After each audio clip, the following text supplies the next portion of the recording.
Welcome everybody, this is Peter with Plumbing Express, back again with another tips of the trade.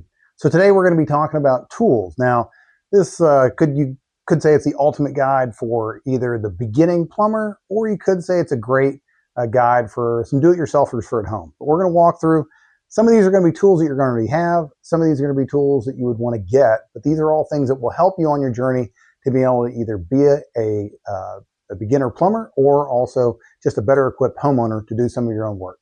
So let's get started with some of the basics, the things that we for sure are going to know that most people are going to have. We're going to start off with screwdrivers. Now, I do like to make certain, especially for tankless water heaters, whether they be electric or gas, that you have a nice long-handled magnetic tip Phillips head. That's a great one to have. Also, it's good to have a long-handled flat tip as well. It's hard to go wrong with having a good multi-screwdriver. This is important not only because you want it to be able to have two different ends as far as different sizes. Sometimes you can also get ones that are handy that may have a Torx head on one side and a Phillips and flathead on the other. The other great benefit of this is you have two built-in nut drivers in the ends of the two screwdrivers. You can put that all back together and let's see, there we go, put it back away. All right. It is handy to have some of the stubbies. This is just a stubby Phillips, but a stubby Phillips and also a stubby flathead is nice. There are going to be occasions when you're doing plumbing where you've got to reach into a tight area and get in there. It's also handy to have these that you can actually take and put on a socket. So that way then you can get a socket up in there and turn it as well, sometimes in a very tight little area. So that's our screwdrivers that we're going to be talking about. Now, one of the next things that we're going to talk about is going to be some of our tools that we're going to use for turning things. So it could be turning bolts, screws, things like that. Obviously, we get some of the screws over here. But our first one that we're going to have is going to be our wrench. This is an adjustable wrench. This one specifically is a crescent. This one is quite an old one. It's one that's kind of had it in my collection for quite some time. But the nice thing about it is you're going to be able to adjust it open and close to be able to get onto bolts and nuts and different things like that. This is a really great thing to have for compression work that you're doing. Also, whenever you're putting together male and female adapters. So a really important one. This is an 8-inch. I'd recommend an 8, possibly a 12. Those are two good sizes to have. That covers you a lot of ground on that. It's also nice actually as well to make sure that you get ones that have the largest jaws that you can get as far as how much they open up. That's a handy one to have. The bigger this opens up, the larger the male adapter or nut that it can actually help you be able to thread together. Now the next one we have is going to be our adjustable pliers. These happen to be a Rothenberger brand. It's a company out of Germany. So handy to have. Nice thing about it is it's easily adjustable. Most of these are going to come with a tooth jaw. You can also get them with a smooth jaw. That is handy to have whenever you're going to be working with chrome fittings or things you want to make sure you don't mar up. But the great thing about this is it is adjustable, opens and closes. Now, I do get the question a lot of times from some of our newer plumbers as far as, well, what's the difference between the two of these? I mean, they're both adjustable, pliers, wrench, what's the difference? Well, as I bring up to them, the main thing to remember is you're going to set this size and then you don't have to do anything to actually keep it at that size. Your force is all going to be directed in turning it. And yes, wrenches and pliers are both made to turn a specific direction, not just flip them over and turn them any which way you want. But so you can turn this like this.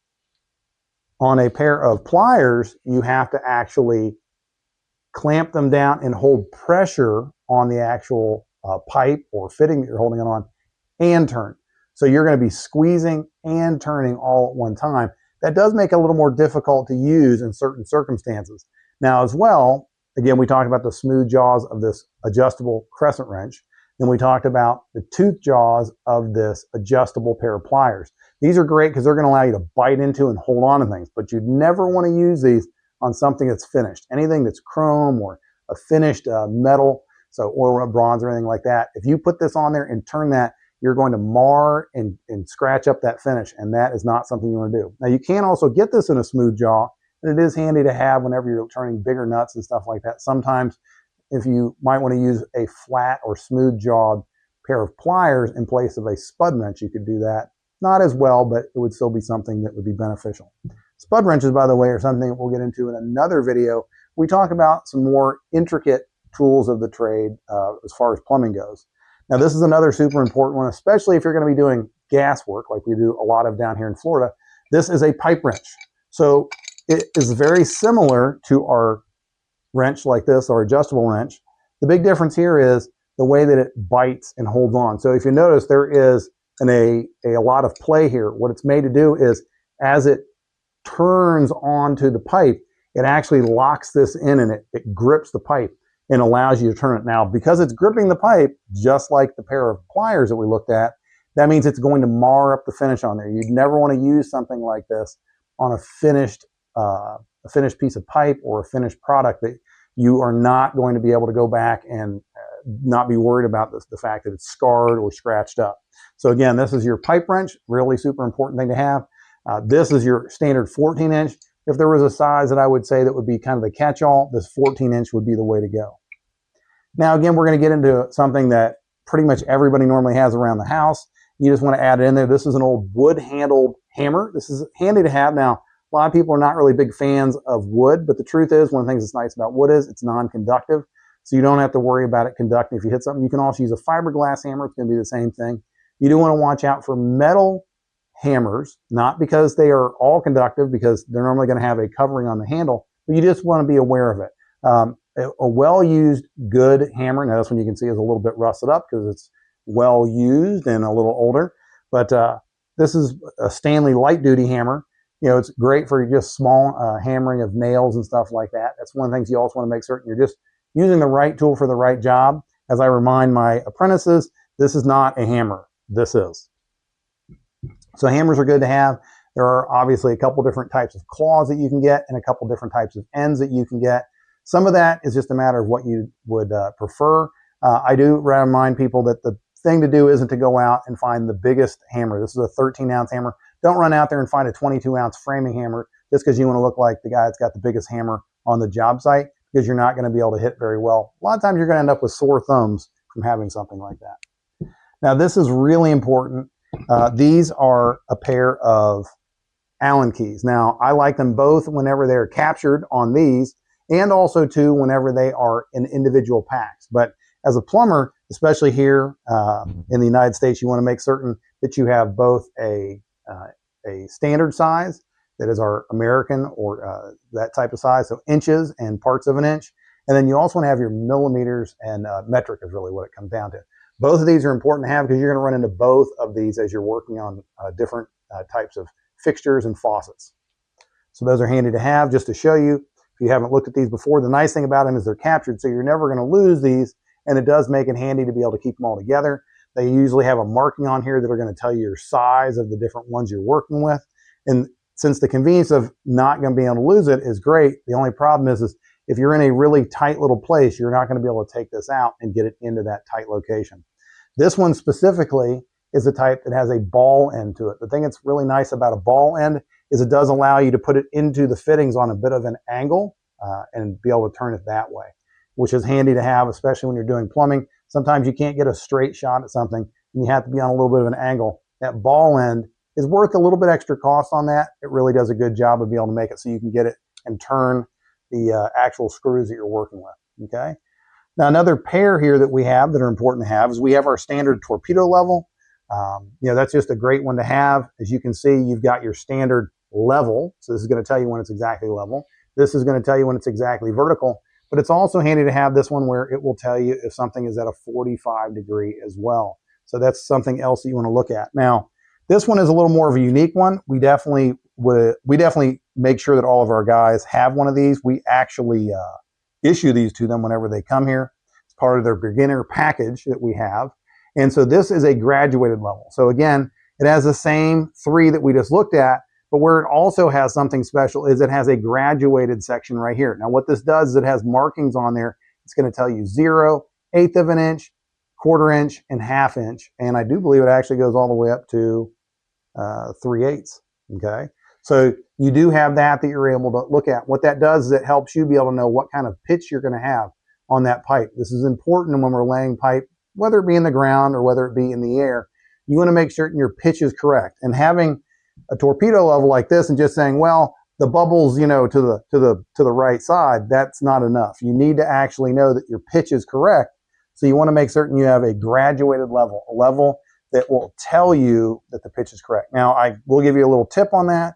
You also want to make certain always on your levels that you're keeping this cleaned off, because this is a good example. Most of them are going to have a magnet on one side. They will pick up lots and lots of little bit of magnetic stuff. So maybe some screw pieces or whatever it is that's laying around.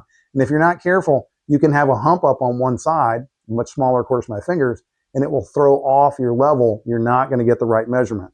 So you want to make certain, whether you're trying to get it flat or you're trying to have the pitch correct, that you have a level that will do that for you, and you also make certain that it's cleared off.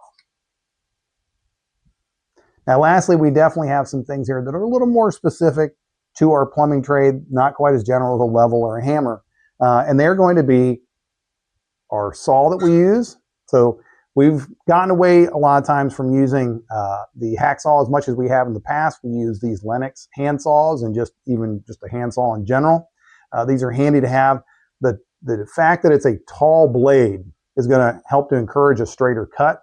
That's one of the issues we have with a lot of our newer plumbers. They haven't used a hacksaw before, and they don't want to take the time to learn how because they use a sawzall so often. But these are really handy to have. They get in there, they do bend, so you can get down low and actually cut a piece of pipe off close to the floor or right up against the wall without dinging your knuckles the whole time. It also can cut through quite a good distance. We can usually cut up to about a 6-inch piece of pipe with this and not be banging into the other side because it goes all the way into the pipe. So really handy tool to have. Again, it's one of those tools that we issue out to all of our apprentice plumbers when they first come in. This is something that really came about just in the past about 8 years. This is a great tool to have. So this is a shark bite issue tool. And so this is both a couple different things. One is it's going to allow you to actually ream off the outside edge of your fitting, or your pipe, I should say, not your fitting. So it has these little tiny cutters. When you put your pipe in there and you turn it, it trims off and bevels that part of the outside of the pipe to make certain that as it's sliding into the shark bite fitting, it actually does not damage or nick the O-ring as it slides in. Now, the other great and important thing about this is it also is going to give you your insertion depth. So you can slide this over your piece of pipe, clean it off, but then you can also take your black marker and mark. This one just happens to be about where my knuckle is. And that's going to allow you to know that whenever you put your shark bite on, I should be touching up against that line. That lets me know that my insertion is complete. If you're not careful with that, and I've seen guys do it before, they get the shark bite about 3/8 of the way on there. Excuse me, 3/8 of an inch. That's not quite right. I would say they probably get about 3/4 of the way, all the way inserted. But it's not complete, and it doesn't seal it off completely. And so as a result, it actually needs to go all the way on. That is going to be where having these insertion depth measurements is going to be handy to have. So you can use this both to clean it and to actually mark off your insertion depth. Now, finally, something that you don't see as much down here in Florida anymore, but that is a pair of tubing cutters. Specifically, these are really set up mainly for doing cutting of copper piping. And so, again, since we don't do as much soldering anymore down here in the southern part of the country as we used to in the past, these have kind of fallen out of favor, but they are really handy to have for cutting copper, both standard dimensional, copper tube size, and also your tubular pipe as well. They also come in handy. You can use them for cutting corrugated stainless steel tubing, which is a gas piping type system. So again, as you see on here on the table, we covered quite a range. We'll definitely come back again for another time to be able to go over a little more in depth, maybe kind of get out of the do-it-yourself type tools like these. A lot of these would cover that, and get into very specific, more focused on our plumbing tools. But again, this is also very close to almost all of our tools that we issue out to our plumbers, our apprentices that come in. We get them all into them in a bag, so that way they have everything they pretty much need to get started with. A lot of times, of course, they may have some screwdrivers already, a hammer. We try to make certain they've got all that. Now, I didn't include something that was really basic, like a tape measure. That's obviously extremely important and something that everybody in any construction trade should have, and anybody that's at home doing any do-it-yourself work should also have as well. So guys, I hope that covered everything. Let me hear in the comments from you guys, is there something that you guys feel like is an apprentice tool that they should have that we didn't do today? That'd be something great to hear. Please let us know again in the comments. Don't forget to like and subscribe. We look forward to seeing you guys on the other one, on another one. Don't forget, definitely keep an eye open. We'll do another one of our ultimate tool guides. And this is our ultimate apprentice tool guide. Thanks, guys.